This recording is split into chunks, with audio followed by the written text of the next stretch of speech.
많은 분들이 저한테 은퇴 후에 뭐하고 지내느냐고 물어보세요. 제가 요즘 어떻게 지낼까요? 뭐라고 그러셨어요? 관심 없으십니까? 은퇴 후에 1년간은 바쁘답니다. 그런데 2년째 되면 전화 오는 수가 반으로 줄어든답니다. 3년째 되면 잘못 온 전화도 반갑답니다. 참고하시기 바랍니다. 제가 만나는 분들한테 은퇴를 하고 보니까 적당히 바빠서 좋다고 말씀을 드립니다. 적당히 바쁘다. 은퇴하기 전에는 너무 바빠서 문제였습니다만 요즘은 적당히 바쁩니다. 김은성 목사님 어떻게 바쁘시다고요? 너무 바쁘시니까 좀 참고하세요. 2024년 마지막 주일인데요. 성도 여러분, 올 한 해 얼마나 바쁘셨습니까? 제가 보니까요, 사실 모든 사람은 다 바쁜 것 같습니다. 그렇지 않습니까? 다사다난하지 않은 해가 어디 있습니까? 그런 의미에서 성도 여러분, 올 한 해도 수고들 많으셨습니다. 자, 이제 본론에 들어가겠습니다. 시편 23편 말씀은 한 번쯤은 설교를 들으신 적이 있으실 텐데요. 저는 찾아보니까 계산교회 27년 목회하는 동안에 시편 23편을 한 번도 설교한 적이 없습니다. 해마다 송구영신 예배 시간이면 그 대신 촛불 예배를 드리면서 이 시편 23편 말씀을 봉독을 했죠. 이유가 뭐겠습니까? 지난 한 해를 돌이켜보며 시편 23편의 다윗처럼 하나님께 감사하시자는 이야기가 아니겠습니까? 올 한 해도 이제 마지막 주일을 맞이하셨는데 다시 한번 시편 23편의 말씀을 생각을 해봤으면 좋겠습니다. 이 시편 23편의 다윗과 같은 감사의 고백은요, 아무나 할 수 있는 것이 아니라고 합니다. 아무나 할 수 있는 것이 아니다. 이런 감사의 고백은 고난을 경험해 본 사람만 할 수 있다고 합니다. 사망의 음침한 골짜기를 다녀본 사람, 원수의 목전을 경험해 본 사람만이, 특별히 그런 고난 중에서도 하나님의 은혜를 체험한 사람만이 고백할 수 있는 그런 고백인 거죠. 여호와는 나의 목자시니 내게 부족함이 없으리로다. 이 고백은 인생의 험한 고비들을 넘으면서 하나님께서 과연 나를 목자와 같이 인도하셨음을 절감하는 사람만이 드릴 수 있는 고백인 것입니다. 그런데 본문 내게 부족함이 없으리로다 해서 없으리로다는 히브리어 문법상 imperfect형이라고 해서요, 미완료형이라고 합니다. 아직 완료되지 않은 상태를 나타냅니다. 죄송합니다. 그러니까 이런 이야기가 됩니다. 여호와 하나님은 나의 목자이시기 때문에 내게 지금까지도 부족함이 없었고 앞으로도 부족함이 없으리로다, 그런 뜻이에요. 미완료형이에요. 성도 여러분, 과연 이렇게 생각하십니까? 여호와 하나님은 나의 목자시니 내게 지금까지도 부족함이 없었고 앞으로도 부족함이 없으리라고요. 그런데 다윗이 유다 광야에서 사실은 얼마나 많은 고난을 겪었습니까? 젊어서는 장인인 사울왕이 죽이려고 해서 10년 이상을 도망 다녀야 했죠. 왕이 되기 전에는 물론이고 왕된 후에도 얼마나 많은 전쟁을 겪어야 됐습니까? 심지어 아들 압살롬이 반역을 일으켜서 죽이려고 해서 얼마나 다급했으면 맨발로 울면서 피신을 했다고 나와 있어요. 다윗은 문자 그대로 사망의 음침한 골짜기를 다녔고 원수의 목전에 처했던 사람입니다. 글쎄요, 우리 중에 6.25 세대를 경험하신 분들 이외에는 이 정도로 고난을 겪으신 분들이 많지 않으실 것 같습니다. 다윗은 자녀 아들들도 이렇죠. 장인이 죽이려고 하고 적군이 죽이려고 하고 아들까지 자기를 죽이려고 하고 그 아들들이 또 앞서가고, 그런데도 불구하고 다윗은 여호와는 나의 목자시니 내게 지금까지도 부족함이 없었고 앞으로도 부족함이 없으리로다 합니다. 한마디로 다윗은 믿음이 좋은 사람이라는 이야기입니다. 믿음이 좋은 사람. 이런 고백은 고난 가운데서 하나님의 도우심을 체험한 믿음의 용사만이 고백할 수 있는 고백인 것입니다. 바라는 이 시간 이 자리에 계신 모든 성도님들 다윗처럼요 믿음의 용사가 되셔서 여호와는 나의 목자시니 내게 지금까지도 부족함이 없었고 앞으로도 부족함이 없으리로다 하고 진심으로 고백하실 수 있기를 진심으로 축원하겠습니다. 양이 우리를 떠나서 푸른 초장 쉴 만한 물가까지 도달하는 데는 거리가 있고 시간이 필요합니다. 틀림없으시죠? 또한 목자는 동시에 그 사이에 양들을 어떻게 인도해 나아갈지 목표가 있고 계획이 있겠습니다. 그러니까 그 사이에 과정에서 오는 어떤 고통스러운 기간도 있을 수 있는 것입니다. 모든 양들은 자기가 지금 가는 목적지가 얼마나 좋은 곳인지 사실은 모릅니다. 공감하시죠? 사실은 몰라요.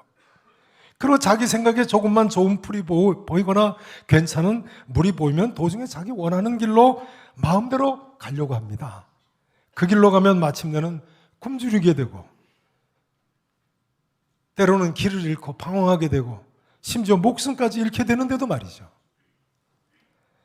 우리는 어떤 경우에도 목자이신 하나님을 신뢰하고 인내하고 따라가야 되겠습니다. 그러기만 하면 마침내 푸른 초장 쉴만한 물가로 도달하게 될 줄로 믿어야 됩니다. 그때까지는 간혹 우리 영혼이 낭망하는 일이 발생할 수도 있습니다. 그러나 그럴지라도 하나님께서 우리 영혼이 소생하도록 새 힘을 주시고 항상 인도해 주신다는 점이 중요합니다. 주의 지팡이와 때로는 막대기로 우리를 인도해 주시는 거예요. 오늘 본문 3절에서도 그래서 다윗이 이렇게 고백합니다. 내 영혼을 소생시키시고 자기 이름을 위하여 의의 길로 인도하시는도다. 그래야 선한 목자시니까요. 그러니까요 하나님께서는요 양들을 저를 보세요. 번쩍 들어가지고 한순간에 푸른 초장에 옮겨놓으신 분이 아니십니다.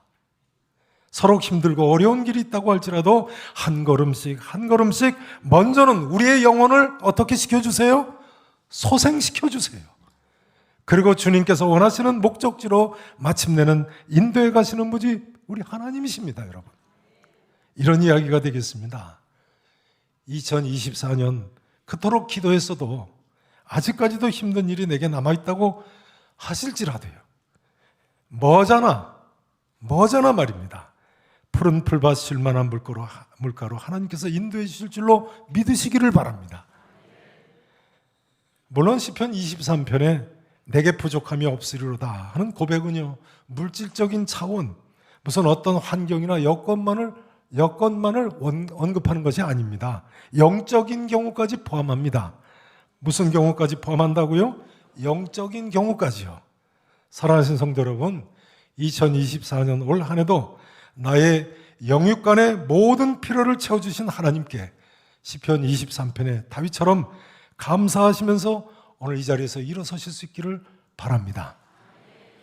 이제 우리는요 다윗이 오늘 본문에서 내게 부족함이 없으리로다 라고 고백을 하지 내가 풍족합니다 이렇게 고백하지 않는다는 점을 눈여겨 봐야 되겠습니다. 어떻게 고백하지 않는다고요? 다윗은요 지금 하나님께서 내게 풍족하게 넉넉하게 주실 때 여호와는 나의 목자시라고 고백하는 것이 아니라 내게 필요한 것을 채워주실 때 나의 목자시라고 고백하고 있습니다. 필요한 것을 채워주실 때요. 사실 하나님께서는요 우리가 원하는 만큼 주시는 분이 아니고 필요한 만큼 주시는 분이세요. 공감하십니까? 광야에 만나를 주실 때도요 하나님께서 매일 아침 주시지 않았습니까? 안식일 앞두고는 이틀분, 그러니까 필요한 만큼만 주셨어요. 그러면 하나님께서 광야 이스라엘 백성들에게만 그렇게 하셨겠습니까? 모든 사람에게 공평하게 대하시는 하나님이신데 그럴 리가 있겠습니까? 우리 하나님께서는요, 내가 원하는 것을 전부 무조건 다 주시는 하나님이 아니세요. 이제 중요한 점은요, 하나님께서는 나의 필요를 나보다 더 잘 아시는 분이시라는 사실입니다. 믿으십니까? 틀림없습니다. 오늘 다윗의 고백은 나의 필요를 나보다 더 잘 아시는 하나님께서 언제나 적절하게 채워주신다는 고백인 것입니다. 같은 경우를 우리는 군대에 입대한 경우를 예로 들 수 있습니다. 군대에 가면 고된 훈련을 받죠. 그 훈련, 군인들은 원치 않을지라도 군인들한테 필요하기 때문에 주어지는 겁니다. 훈련 중에 땀 한 방울이 전장에서 피 한 방울을 대신한다고 하지 않습니까? 그러니까 고통스러운 훈련이 군인들에게는 꼭 필요한 것이죠.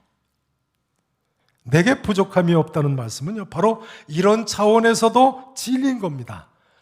여호와 하나님은 나의 목자시니 내게 부족함이 없으리로다. 진주는 조개 안에서 만들어지죠. 어쩌다 조개 몸속에 들어온 모래알이 조개 살 속에 박혀서 고통을 줍니다. 그러나 그때 조개는 네커, 즉 진주층이라고 불리는 생명의 즙을 내서 모래알 주변을 덮어싸고 또 덮어싸고 또 덮어싸고 해서 몇 년 후가 되면 커다란 값진 진주가 만들어집니다. 그래서 진주를 고통과 인내로 만들어지는 보석이라고 부른다고 합니다. 고통과 인내로 만들어지는 보석이다. 우리도 살다 보면 광야와 같은 세상 삶에서 이런저런 모래알들이 들어올 때가 있죠. 우리는 그것을 고난이나 시련이라고 부릅니다. 죄송합니다. 그러나 성도 여러분, 하나님을 사랑하는 자, 곧 그의 뜻대로 부르심을 입은 자들에게는 모든 것이 합력하여 선을 이룰 줄로 믿으셔야 합니다. 우리에게 있어서 모든 환난은요, 로마서 5장 3절 4절 말씀대로 환난은 인내를, 인내는 연단을, 연단은 소망을 이루는 줄로 믿으시기를 축원합니다. 미국 시카고에 돈을 벌기 위해서 그림을 그리는 화가가 있었습니다. 워너 셀먼이라는 사람인데요. 1917년 25살에 교회 찬양대에서 만난 자매하고 결혼을 했는데요. 결혼하고 얼마 안 됐을 때 몸이 이상해서 의사 선생님을 찾아갔더니 의사가 당신은 임파선 결핵이라서 길어야 3개월밖에 못 산다고 하더랍니다. 길어야 3개월밖에 못 사십니다. 시한부 선고를 이처럼 받은 워너 셀먼이 절망했습니다. 게다가 당시 아내가 임신 중이었다고 합니다. 결혼하면서 잠을 이루지 못하고 있는데요. 당시에 유명한 가수였던 아내가 셀먼을 위로하면서 그때 이렇게 이야기를 했습니다. 여보, 3개월밖에 못 산다고 생각하지 말고 하나님께서 3개월이나 더 허락하셨다고 생각하며 우리 감사하며 살아갑시다. 아무도 원망하지 맙시다. 3개월이 얼마나 귀합니까? 천금 같은 이 기간을 우리 가장 아름답게 살아봅시다. 그러더라는 거예요. 어느 삶은 아내의 이 말을 듣고는 더는 원망하거나 불평하지 않고 남은 3개월 동안 아내의 말대로 정말 감사하면서 살겠다고 결심을 했습니다. 그러고는 셀먼이 작은 일에도 감사하면서요, 화가니까요, 자신의 마지막 작품이라고 생각하면서 예수님의 얼굴을 그리기 시작했습니다. 그런데 이때 기적이 일어납니다. 시한부 3개월이 지났는데도 몸이 오히려 더 건강해지는 것 같더라는 거예요. 그래서 병원에 가서 다시 진단을 했더니 주치의인 존 헨리라는 분이 깜짝 놀라면서 도대체 3개월 동안 무슨 약을 먹었기에 이렇게 깨끗이 낫냐고 그러더라는 거예요. 어떻게 낫다고요? 셀먼이 의사 선생님한테 그랬습니다. 다른 약은 먹은 것이 없고 굳이 약이라고 한다면 아내가 주는 감사의 약을 먹었을 뿐입니다. 여러분 아십니까? 이 셀먼이 그린 그림이 역사상 가장 많이 알려진 예수님의 초상화입니다. 전면 스크린 사진을 좀 보시죠. 이 그림입니다. 헤드 오브 크라이스트, 예수님의 머리라는 이 유명한 그림 틀림없이 보신 적이 있으실 겁니다. 그 다음 또 역시 워너 셀먼이 그린 그림입니다. 제목이 마음 문 앞에 사신 그리스도죠. 예수님 얼굴을 자세히 보시면 앞에 예수님 얼굴하고 같지 않습니까? 셀먼이 그린 그림입니다. 다음 그림 또 보시죠. 겟세마네 동산의 그리스도죠. 전부 셀먼이 그린 그림 아니겠습니까? 정말 많은 예수님 그림을 그렸는데요. 조금 이따 또 좀 보시도록 하겠습니다. 그 다음 사진 보세요. 워너 셀먼의 모습입니다. 생전의 모습인데요. 셀먼은 1968년 76세를 일기로 돌아가셨는데요. 이렇게 그린 예수님 초상화는 현재까지 수십억 장이 팔려서요. 1994년 뉴욕타임즈는 워너 셀먼을 금세기 가장 잘 알려진 예술가로 선정을 했습니다. 20세기 가장 잘 알려진 예술가. 대단하죠. 워너 셀먼입니다. 하나님의 역사이시죠. 성도 여러분, 우리 하나님은 욥기 5장 9절 말씀대로요. 헤아릴 수 없이 큰 일을 행하시며 기이한 일을 셀 수 없이 행하시는 분이신 줄로 믿으시기를 바랍니다. 이제 정말 중요한 한 가지가 더 있습니다.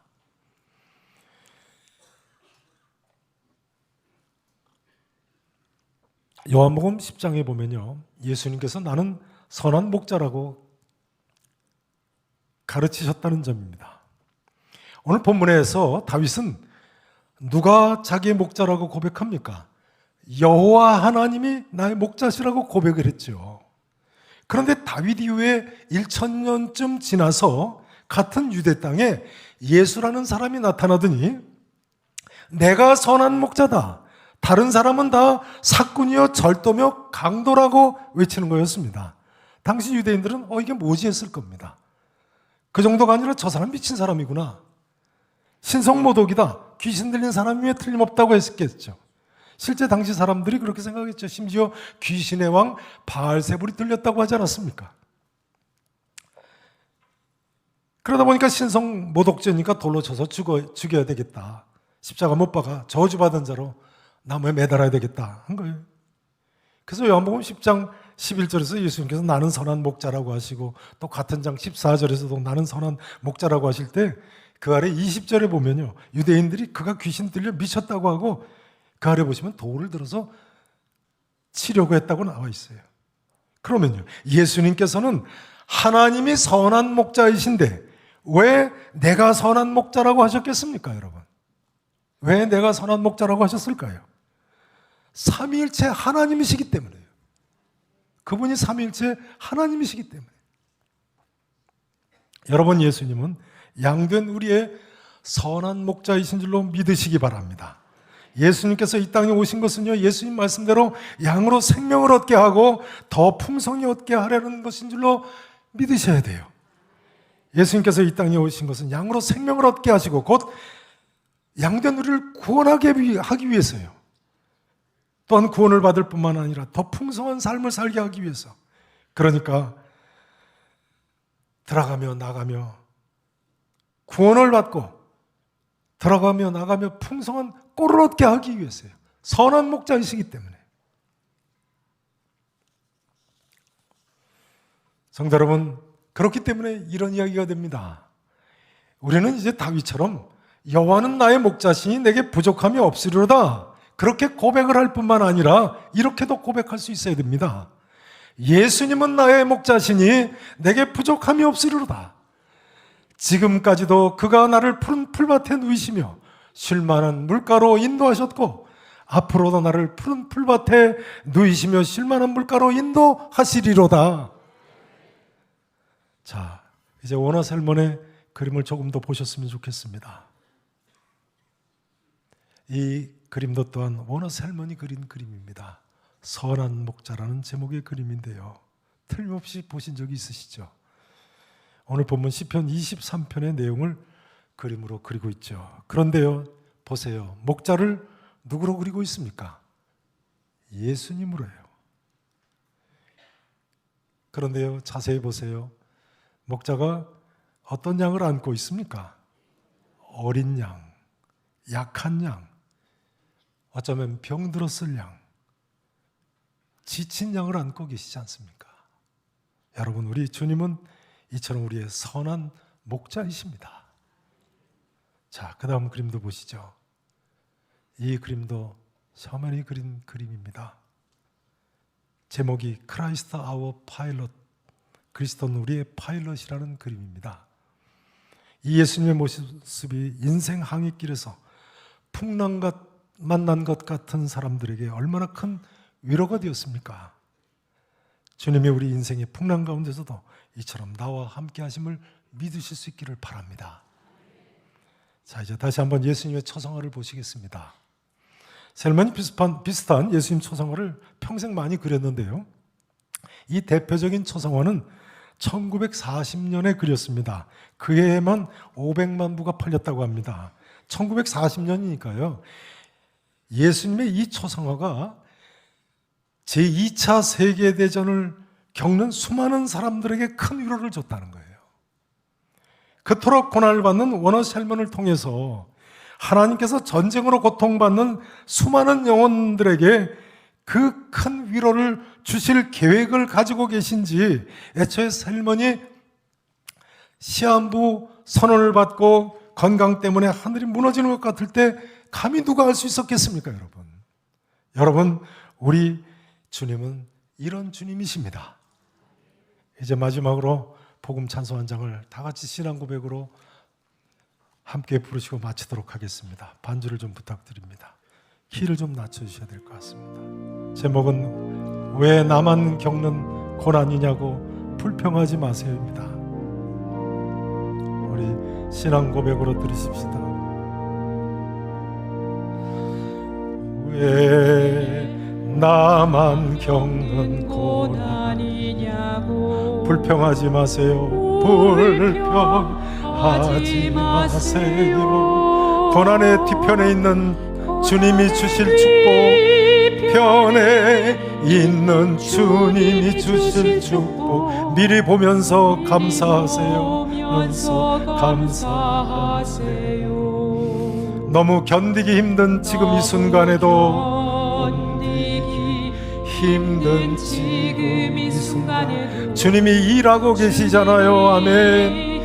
일하고 계시잖아요. 남들은 지쳐 앉아 있을지라도, 지쳐 앉아 있을지라도 당신만은 일어서세요. 당신만은 일어서세요. 일어서세요. 힘을 내세요. 힘을 내세요. 힘을 내세요. 힘을 내세요. 주님이 손잡고 계시잖아요. 손잡고 계시잖아요. 주님이 나와 함께함을 믿는다면, 나와 함께함을 믿는다, 어떤 역경도 이길 수 있잖아요. 이길 수 있잖아요. 왜 이런 슬픔 찾아왔는지, 왜 이런 슬픔 찾아왔는지. 원망하지 마세요. 원망하지 마세요. 당신은 잃은 것보다 잃은 것 주님께 받은 은혜 더욱 많음에 감사하세요. 아멘. 감사하세요. 너무 견디기 힘든 지금 이 순간에도, 힘든 지금 이 순간에 주님이 일하고 계시잖아요. 일하고 계시잖아요. 남들은 지쳐 앉아 있을지라도, 앉아 있을지라도 당신만은 일어서세요. 나는 일어서세요. 힘을 내세요. 힘을 내세요. 내세요. 힘을 내세요. 주님이 손잡고 계시잖아요. 잡고 계시잖아요. 주님이 나와 함께함을 믿는다면, 함께함을 믿는다면 어떤 고난도 이길 수 있잖아요. 이길 수 힘을 내세요. 힘을 내세요. 힘을 내세요. 힘을 내세요. 주님이 손잡고 계시잖아요. 주님이 나와 함께함을 믿는다면, 나와 함께함을 믿는다. 어떤 고난도 이길 수 있잖아요. 이길 수 있잖아요. 성도 여러분, 2024년 온 나라가 요동치는 가운데 또 한 해 수고들이 많으셨습니다.